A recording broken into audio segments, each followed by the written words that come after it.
Bəzən bazarda özümü filmin mənfi obrazı kimi hiss edirəm.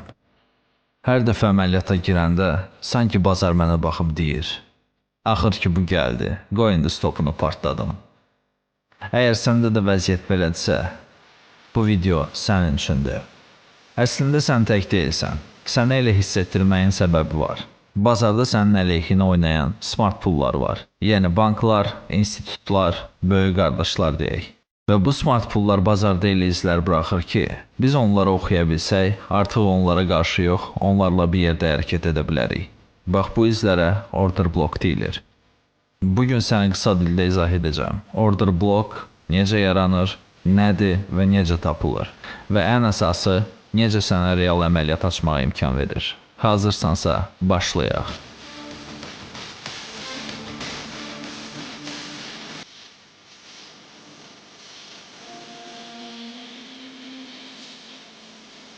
Order block dediyimiz şey sadəcə bir zona deyil. O bazarda böyük oyuncuların əməliyyat açdığı son izdir. Yəni smart money'nin ayaq izi. Sən bazara 0.01 lotla girirsən, o isə 10 milyard dollarla. O sənin kimi al düyməsinə basa bilmir. O bazara elə girməlidir ki, onun əməliyyatı bazarı silkələməsin. Bunun üçün də əvvəlcə biraz tələ qurur. Məsələn, bazar yüksəlməyə hazırdır, amma o əvvəlcə qiyməti aşağı salır. İnsanlar satışa girsin, stoplar partlasın, likvidlik yığılsın. Sonra isə bum, istiqaməti dəyişib yuxarı dartır. Bax o son düşən şam, yəni trend dönməzdən əvvəlki son satış impulsu bu bullish order blokdur. Əksinə, qiymət düşməzdən əvvəl yuxarı atırsa, o da bearish order blok olur. Yəni, order blok bazarın əsl dönüş nöqtəsidir. Hər dəfə qiymət ora qaydanda, smart pullar orada şəxsi maraqlarını qoruyur. Gəl indi baxaq, nə üçün order blok yaranır? Bunu başa düşsən, artıq qrafikdə cızmaq səviyyəsindən çıxıb bazara oxuma səviyyəsinə qalxırsan. Tutaq ki, bank bazara 500 milyon dollarlıq alış əmri yerləşdirmək istəyir. Bunu birdən-birə etsə, qiymət partlayar, özü də pis qiymətdən alar. Ona görə o nə etməlidir? Əvvəlcə qiyməti biraz aşağı salır. İnsanlar düşünür ki, qiymət düşür və satışa girirlər. Satışlar artır, stoplar partlayır, likvidlik yaranır. Və həmin o an bank satış əmrlərinə qarşılıq öz alış əmrlərini yerləşdirir. Yəni, onların zərəri, bankların fürsəti. Bu eniş zamanı atılan son qırmızı şam onların order blokudur. Qiymət oradan sıçrayır, yeni trend başlayır. Sən isə hələ də düşünürsən ki, mən yenə niyə səhv tərəfdəyəm? Cavab sadədir, çünki sən order bloku tanımamısan.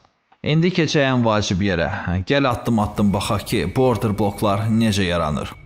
Trend başlamazdan əvvəlki son əks şamı tap.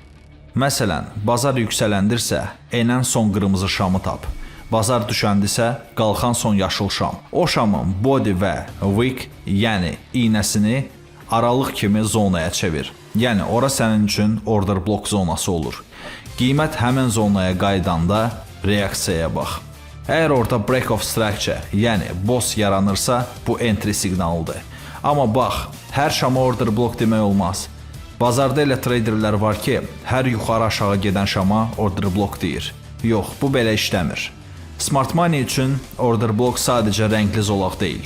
Likvidlik ilə əlaqəli real səviyyədir. İndi bax gör prolar necə baxır. Smart money ticarətində təkcə order bloka güvənmək olmaz.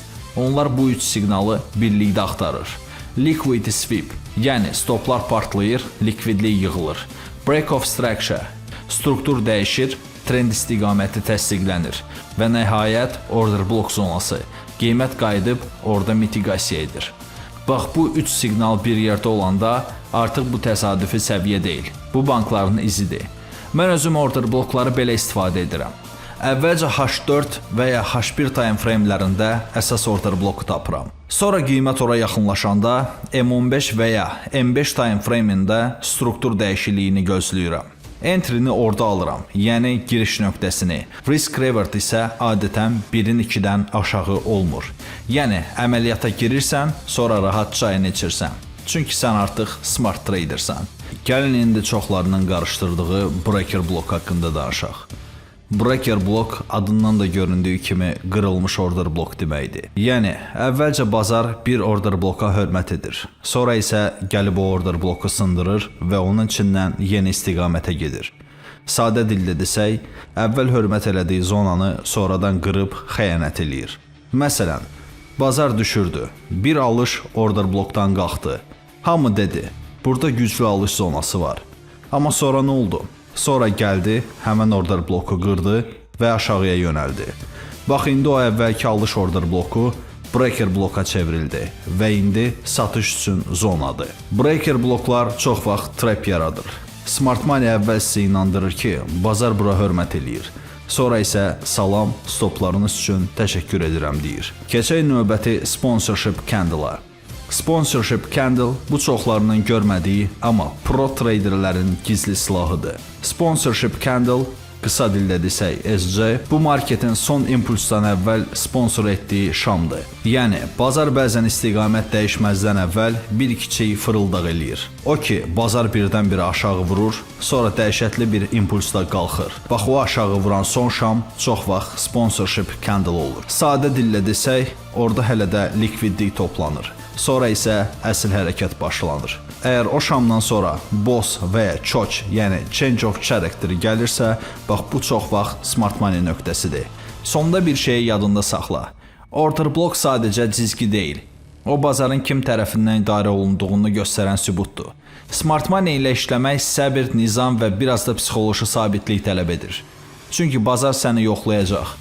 Bu dəfə də stopunu sıxım, görüm dözürmü deyəcək. Amma sən artıq fərqli düşünürsən. Sən bazara smart baxırsan. Əgər bu videoda nəyisə öyrəndinsə, like qoymağı unutma. Şərhdə isə öz fikirlərini bildirməyi unutma.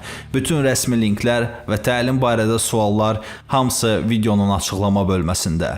Hər birinizə uğurlar.